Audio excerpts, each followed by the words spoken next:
देखिए, आपका chapter metal and non metal के कुछ एमसीक्यू हैं, उसे आप चेक करेंगे। स्टार्ट करते हैं first question. And the first question is, here is first question. मेरे पास जो फर्स्ट क्वेश्चन है, which of the following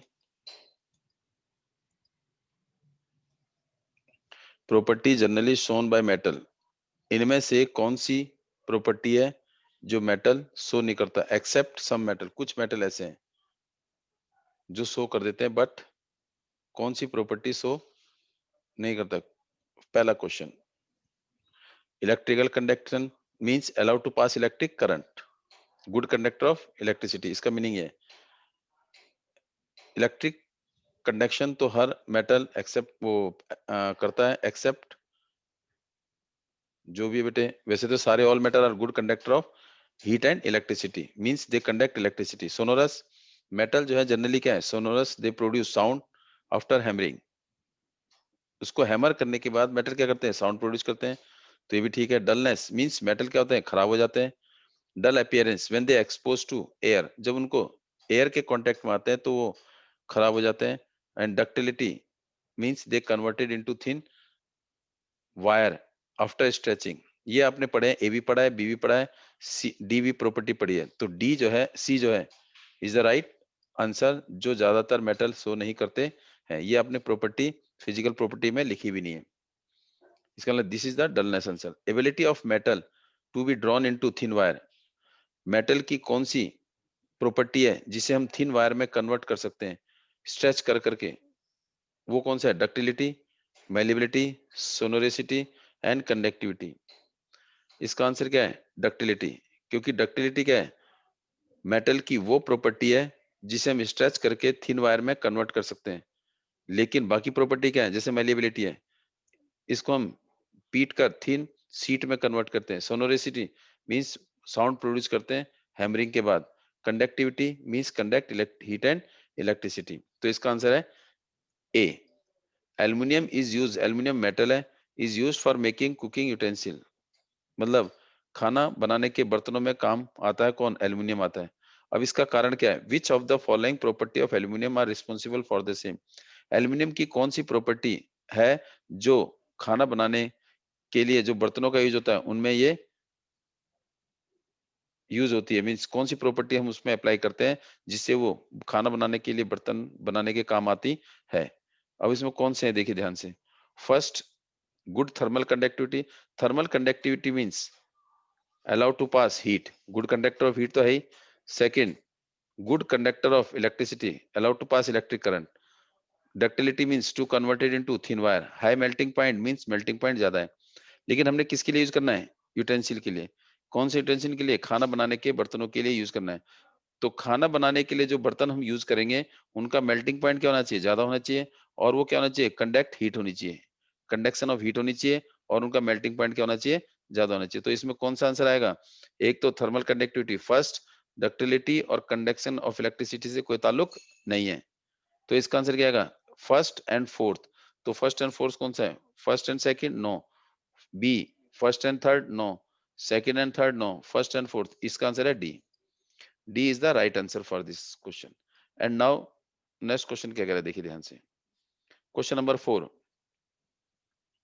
which one of the following metal, इनमें से कौन सा metal do not react with cold water as well as hot water, मतलब जो ठंडे पानी के साथ और गर्म पानी के साथ दोनों के साथ रिएक्ट नहीं करता। ऐसा कौन सा मेटल है जो कोल्ड वाटर के साथ और हॉट वाटर के साथ रिएक्ट नहीं करता। आपने पढ़ा है कोल्ड वाटर के साथ कौन रिएक्ट करता है, सोडियम, पोटेशियम और कैल्शियम। ये किसके साथ रिएक्ट करते हैं, कोल्ड वाटर के साथ। They react with the cold water, और ये कोल्ड वाटर के साथ हाईली रिएक्टिव है। लेकिन ये दोनों तो हाईली रिएक्टिव हैं, लेकिन कैल्शियम थोड़ा सा कम रिएक्टिव है। क्यों, क्योंकि रिएक्ट तो करता है कोल्ड वाटर के साथ लेकिन ये कम रिएक्टिव है। इसमें जो हाइड्रोजन गैस रिलीज होती है वो बबल्स की फॉर्म में, और जो बबल्स की फॉर्म में जो गैस रिलीज होती है वो कैल्शियम के साथ स्टिक हो जाती है, चिपक जाती है। लेकिन कोल्ड वाटर के साथ सोडियम, पोटेशियम, कैल्शियम रिएक्ट करते हैं। हॉट वाटर के साथ मैग्नीशियम करता है, आपने पढ़ा है। ये कोल्ड वाटर के साथ नहीं करता। तो इसका मतलब हॉट वाटर के साथ मैग्नीशियम। तो इसका मतलब सोडियम, पोटेशियम, कैल्शियम और मैग्नीशियम या तो ये कोल्ड वाटर के साथ रिएक्ट करते हैं या हॉट वाटर के साथ। तो इनमें से ये पूछ रहा है कि कौन सा मेटल ऐसा है कौन सा मेटल ऐसा है जो ना तो कोल्ड वाटर के रिएक्ट के साथ करता है, ना कोई हॉट वाटर के साथ? तो कौन सा है? सोडियम है? नहीं, सोडियम कोल्ड के साथ करता है। और कैल्शियम है, ये भी करता है। मैग्नीशियम है, ये भी करता है। आयरन, आयरन एक ऐसा मेटल है जो ना तो कोल्ड वाटर के साथ रिएक्ट करता है, ना ही हॉट वाटर के साथ रिएक्ट करता है। क्वेश्चन नंबर 5 मूव करते हैं क्वेश्चन नंबर 5 में। क्वेश्चन नंबर 5 क्या कह रहा है, देखिए। Question number, which of the following oxide, oxide means metal oxide, metal oxide. अब ये कह रहा है मेटल ऑक्साइड, हो सकता है नॉन मेटल ऑक्साइड हो, लेकिन ये पूछ रहा है कि iron oxide. Iron oxide would be obtain prolong reaction iron with steam. Iron को अगर हम स्टीम के साथ रिएक्ट करते हैं तो कौन सा ऑक्साइड मिलता है? आपने पढ़ा है मेटल को जब हम किसके साथ, metal when react with oxygen water, जब मेटल को वाटर के साथ रिएक्ट करते हैं तो क्या बनाता है? मेटल या तो ऑक्साइड बनाएगा, या तो मेटल ऑक्साइड बनाएगा, या मेटल हाइड्रोक्साइड बनाएगा।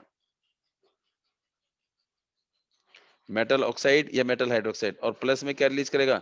Hydrogen gas. ये पढ़ा है आपने। और हाइड्रोजन गैस को हम कैसे आइडेंटिफाई करते हैं, कैसे करते हैं?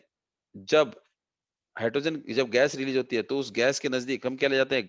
बर्निंग कैंडल ले जाते हैं। एक बर्निंग कैंडल, उस गैस के पास हम बर्निंग जलती हुई मोमबत्ती ले जाते हैं। जैसे ही जलती हुई मोमबत्ती ले गए तो क्या होगा? पॉप साउंड प्रोड्यूस होता है, बड़ी जोर की आवाज आती है। और वो किसकी, वो क्या बताता है? पॉप साउंड जो आवाज आती है, जो पॉप की आवाज आती है बेटे, पॉप साउंड जो रिलीज होती है, वो क्या बताता है? इसका मतलब प्रेजेंस ऑफ हाइड्रोजन गैस। लेकिन मेटल जब वाटर के साथ रिएक्ट करता है, वाटर किसके साथ? कोल्ड वाटर के साथ, या हॉट वाटर के साथ, या स्टीम के साथ, तो या तो मेटल ऑक्साइड या मेटल हाइड्रोक्साइड। जो मेटल हाइड्रोक्साइड है, जो हाई रिएक्टिव मेटल है, वो तो मेटल हाइड्रोक्साइड बनाएंगे, like sodium, like potassium, like magnesium, like calcium, ये तो हाइड्रोक्साइड बनाएंगे। Other will form the metal oxide, other will form metal oxide. और आपने पढ़ा है जो मेटल हाइड्रोक्साइड बनाते हैं वो क्या है? Alkaline nature. क्या बना है? ज्यादातर एल्कलीन नेचर। तो मेटल ऑक्साइड इसमें कह रहा है कि जब आयरन, आयरन मतलब Fe प्लस H2O, देखो इक्वेशन क्या पढ़ी थी आपने, स्टीम के साथ रिएक्ट करते हैं तो क्या बनी थी, देखिए।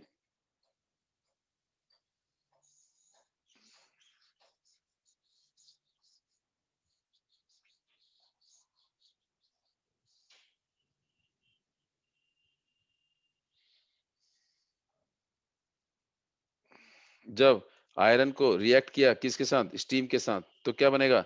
Fe, मैंने आपसे कहा था पर्टिकुलर यही बनेगा, प्लस में H2 हाइड्रोजन गैस, तो Fe3O4 बनता है, ना कि Fe2O3, ये नहीं बनता। स्टीम के साथ हमारा क्या बनता है? Fe3O4। तो कौन सा आंसर है? FeO नो, Fe2O3 ये भी नहीं बनता, Fe3O4 हाँ ये बनता है, और या Fe2O3 और Fe3O4 दोनों लिखे हैं, तो ये तो बनता ही नहीं, तो इसका मतलब डी गलत है। तो हमारा आंसर क्या है? इसका सी आंसर है।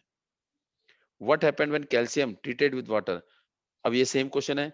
अभी आपने क्या, कैल्शियम को अगर हम वाटर के साथ रिएक्ट करते हैं, तो ये भी आपको पता है कि मेटल जब वाटर के साथ रिएक्ट करता है तो कौन सी गैस रिलीज होती है? Hydrogen gas. It release hydrogen gas release होती है। और साथ में क्या बनाता है? मेटल ऑक्साइड या मेटल हाइड्रोक्साइड। तो इसमें क्या बनेगा, देखिए। जो कैल्शियम है वो वाटर के साथ मींस कोल्ड वाटर के साथ कम रिएक्टिव है, जनरली लेस रिएक्टिव। तो क्या आएगा? Ca प्लस में H2O, that gives CaOH whole twice, and plus में हाइड्रोजन गैस ये रिलीज करता है। तो कैल्शियम को वाटर के साथ रिएक्ट करेंगे तो हाइड्रोजन गैस रिलीज होती है। तो does not react with water, तो रिएक्ट तो करता ही है, इसका मतलब ये नहीं है। रिएक्ट वायलेंटली, बड़ी तेजी से करता है, नहीं बड़ी तेजी से भी नहीं करता। और इसका मतलब क्या है? लेस वायलेंटली विद वाटर, हाँ रिएक्ट तो करता है लेकिन कम रिएक्ट, बड़ी तेजी से वैगोरेसली नहीं करता। And involve hydrogen gas form stick to the surface of calcium. वो हाइड्रोजन गैस रिलीज होती है, क्या वो हाइड्रोजन गैस जो है कैल्शियम के सरफेस के साथ स्टिक हो जाती है? यस। तो इसका मतलब जब कैल्शियम वाटर के साथ रिएक्ट करता है तो हाइड्रोजन गैस रिलीज होती है, और ये हाइड्रोजन गैस कैल्शियम के साथ स्टिक हो जाती है ऑन द सरफेस। सरफेस पर हाइड्रोजन गैस कैल्शियम के साथ चिपक जाती है, और वाटर के साथ ही ज्यादा रिएक्ट, तेजी से रिएक्टिव नहीं करता, लेस रिएक्टिव है। तो कौन सा ऑप्शन है इसका? थर्ड। एंड कौन सा? Fourth. Third and fourth are of the option. कौन सा है? फर्स्ट सर, जिसका आंसर है D. Answer is D. And now next, seventh question क्या कर रहा है, देखिए।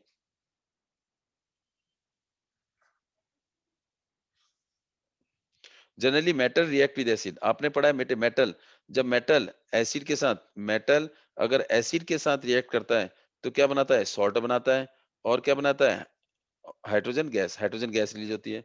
अब हाइड्रोजन गैस रिलीज होती है, इसको कैसे आइडेंटिफाई करेंगे? ये आप कर चुके हो कि बर्निंग कैंडल ले जाएंगे, प्रोड्यूस पॉप साउंड, ठीक है। मेटल रिएक्ट विद एसिड, अब एसिड कौन सा होना चाहिए? डाइल्यूट होना चाहिए। और सॉल्ट बनाता है, सॉल्ट किसका? जो मेटल एसिड के साथ रिएक्ट करता है, उसी उसी मेटल का सॉल्ट बनता है। Hydrogen gas, which of the following does not hydrogen give hydrogen gas reacting with metal? इसका मतलब कौन से मेटल ज्यादातर एसिड के साथ रिएक्ट करते हैं तो क्या रिलीज करते हैं? Salt and hydrogen gas. लेकिन कौन सा एसिड है जिसमें हाइड्रोजन गैस रिलीज नहीं होता? वो कौन सा है? केवल वो मैग्नीशियम और मैग्नीज के साथ रिएक्ट करके हाइड्रोजन गैस रिलीज करता है। कौन सा? H2SO4 के साथ रिलीज करता है, H2HCl के साथ भी रिलीज करता है, HNO3 के साथ रिलीज नहीं करता। इसका मतलब does not release hydrogen gas when it react with the nitric acid. क्यों नहीं रिलीज नहीं करता? क्योंकि नाइट्रिक एसिड जो है वो हाईली ऑक्सीडाइजिंग एजेंट है।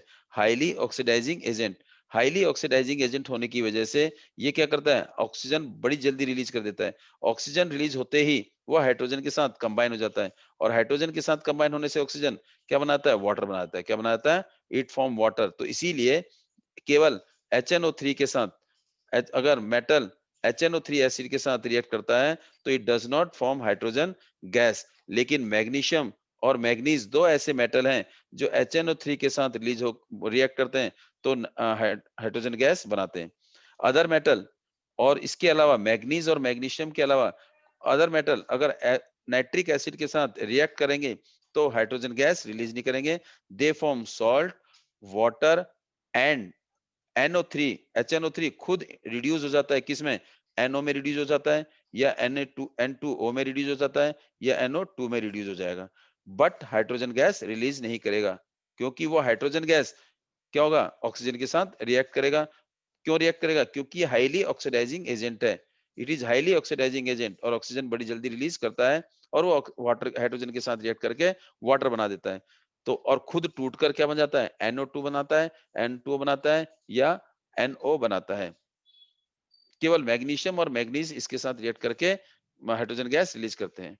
What is the composition of aqua regia? Aqua regia आपने पढ़ा है, इज ए सॉल्यूशन, दो एसिड का सॉल्यूशन है, जिसमें ज्वेलर्स क्या करता है? अब गोल्ड और ये क्या है? ये जो सॉल्यूशन है, ये इसमें गोल्ड डिसॉल्व हो जाता है, और गोल्ड डिसॉल्व करते हैं तो गोल्ड को क्या कर लेता है? एक्सट्रैक्ट निकाल देता है गोल्ड को उसमें से, अपने उसमें से उस गोल्ड की क्वांटिटी कम कर देता है, डिसॉल्व हो जाता है गोल्ड इसमें। अगर इसमें सोना डालेंगे सॉल्यूशन में, एक्वायरिंग सॉल्यूशन में, तो गोल्ड हल्का सा क्या हो जाएगा? डिसॉल्व हो जाएगा, और पता भी नहीं चलेगा। तो कंपोजिशन क्या है एक्वायरिंग की? एक कंसंट्रेटेड HCl है, और dilute H2 HNO3, dilute HNO3, concentrated HCl और HNO3 जो हमारा है कौन सा? It is the solution of, it is the solution of क्या? Concentrated HCl mean hydrochloric acid, और नाइट्रिक एसिड डाइल्यूट होना चाहिए, और HCl क्या है? कंसंट्रेटेड होना चाहिए। किस रेशो में होता है? 3:1। अगर हम 3:1 का मतलब 75% HCl और 25% HNO3, इन दोनों के सॉल्यूशन को, इन दोनों के कंपोजिशन में अगर हम सोना डालते हैं तो वो डिसॉल्व हो जाता है। लेकिन अगर सोना हम इंडिविजुअल कम इसमें डालते हैं सॉल्यूशन में, इंडिविजुअल सॉल्यूशन में डालते हैं तो सोना डिसॉल्व नहीं होता। इन दोनों के कंपोजिशन में ही सोना डिसॉल्व होता है। Which of the following is not ionic compound? इनमें से कौन सा आयनिक कंपाउंड नहीं है? नेक्स्ट क्वेश्चन देखिए 9, इनमें से कौन सा आयनिक कंपाउंड नहीं है? तो आयनिक कंपाउंड होते क्या है? आयनिक कंपाउंड कौन से कंपाउंड होते हैं जिसमें क्या होता है? Transfer of electron, the compound या ionic bond which can take place, जो कंपाउंड बनते हैं किसकी वजह से? बाय ट्रांसफर ऑफ इलेक्ट्रॉन, जिसमें इलेक्ट्रॉन का क्या होता है? ट्रांसफर होता है। मतलब एक इलेक्ट्रॉन आपस में क्या होंगे बेटे? देंगे, लूज करेंगे, एक करे क्या करेगा? गेन करेगा। फॉर एग्जाम्पल NaCl आपने पढ़ा है, ये क्या है? लूज करेगा और ये गेन करेगा, इसमें transfer of electron will take place. उसे क्या बोलते हैं? Ionic compound. आयनिक कंपाउंड में transfer of electron will take place. और एक आपने दूसरा पढ़ा है कोवेलेंट कंपाउंड। कोवेलेंट कंपाउंड में क्या होता है? Sharing of electron. इसमें आपके एक्सचेंज ऑफ आयन नहीं होते, ट्रांसफर ऑफ इलेक्ट्रॉन नहीं होते।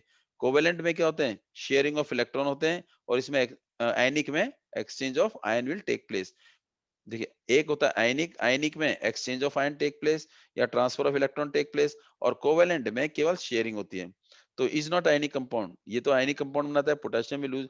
ये एक तो HCl और एक CaCl3, ये दोनों क्या है? आयनिक कंपाउंड नहीं बनाते।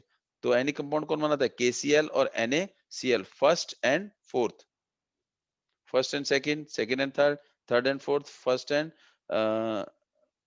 Second and third. कौन सा है second and third? B part. Answer is B, the answer is B. Second and third दो हैं, कौन सा? HCl और CaCl3, calcium tetrachloride, oh sorry carbon tetrachloride, ये क्या बनाते हैं? Covalent compound. और KCl और NaCl क्या बनाते हैं? Ionic compound. And the next question is 11, which one of the following property does not exhibit in ionic compound? Ionic compound में कौन सी प्रॉपर्टी, पहले आयनिक कंपाउंड की आपको प्रॉपर्टी पता होनी चाहिए। पहली प्रॉपर्टी क्या है?